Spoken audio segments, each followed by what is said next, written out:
పెళ్లిళ్ళు జరిగిన కాడ చదివింపులు చెల్లిస్తుంటారు కదా. ఎవరి తాకతును బట్టి వాళ్ళు ఎంతో కొంత రాయిస్తుంటారు.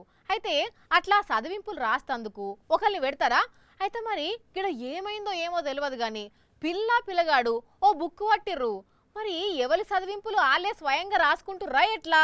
ఒకసారి చూద్దాం పాండ్రి. అగో నిజంగానే ఏదో రాసిస్తున్నారు కదా. కొంపదీసి పెళ్లి కొడుకు కష్టపడి కూడబెట్టుకున్న ఆస్తులన్నీ రాసియాలి పెళ్లి కన్నడ ఏందనుకోకుర్రి. పెళ్లి కొడుకు ఒక్కడే కాదు, పెళ్లి పిల్ల చుట్టాలు కలిసి మొత్తం 60 మంది రాసిచ్చిర్రు. అగో పెళ్లికి వచ్చిన చుట్టపోళ్ళంటే కట్నాలు రాసిండ్రు కావచ్చు, కానీ పెళ్లి పిల్ల ఏం రాసిచ్చింది అంటే మొత్తం 60 మంది కలిసి అవయవదానం చేస్తున్నట్టుగా పత్రాలు రాసి ఇచ్చిండ్రు. అవును, మీరు ఇన్నది కరెక్టే. కావాలంటే ఖుద్దు పెళ్లి కొడుకు శ్రీనివాసే చెప్తున్నాడు ఈనండి. అవయవదానంపై అంగీకార పత్రాల్ని మా ఇరువురు దంపతులమే కాకుండా కుటుంబ సభ్యులు కూడా ఒప్పించి 60 మందితో ఇప్పించడం జరిగింది. అదన్నట్టు మ్యాటరు. శ్రీకాకుళం జిల్లా లావేరు మండల్ మురపాకలో ఉంటారు వీళ్ళు. పిల్లగాని పేరు శ్రీనివాసు, పిల్ల పేరు ప్రియాంక.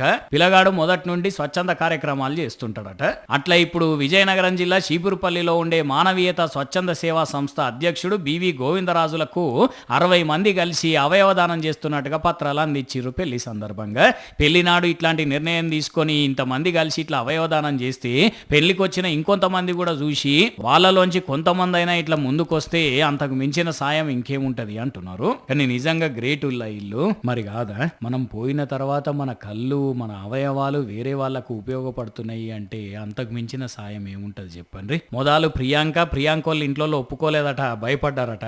కానీ శ్రీనివాసే నిమ్మలంగాళ్ళను కూసబెట్టి మనం చేస్తున్నది మంచి పని కాబట్టి మీరు ఒప్పుకుంటే బాగుంటది అని నచ్చ చెప్పేసరికి సై అన్నారట. అట్లా మొత్తం 60 మంది జమైనరట. మరి పెళ్లి నాడే ఇంత మంచి పనికి పూనుకున్న Priyanka, Srinivasulu first of all మీ పెళ్లి సందర్భంగా hearty congratulations, happy married life. మీరు ఎప్పటికీ ఇట్లనే మంచి పనులు చేసుకుంటా పిల్లా పాపలతోటి కలకాలం పిల్లా పాపలతోటి సంతోషంగా ఉండాలని కోరుకుంటున్నాం.